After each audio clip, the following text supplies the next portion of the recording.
Super star ரஜினிக்கு அடுத்து ரசிகர் மன்றங்களையும் ரசிகர்களையும் அதிகம் கொண்டவர் இளைய தளபதி விஜய். அதேபோல் குழந்தைகள் முதல் பெரியவர்கள் வரை அனைத்து தரப்பு ரசிகர்களும் விஜய்க்கு உள்ளனர்.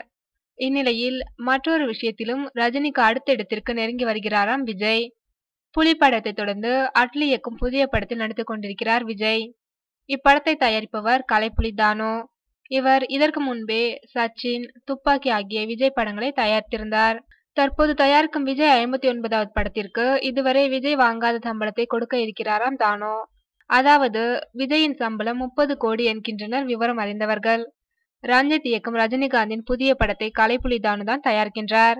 விஜய்க்கே 30 கோடி என்றால் இந்திய அளவில் அதிகபட்ச சம்பளம் வாங்கும் நடிகர் ரஜினிக்கு எவ்வளவு கொடுப்பார் என்ற பேச்சு தற்போதே கோலிவுட்டை வலம் வர தொடங்கிவிட்டது.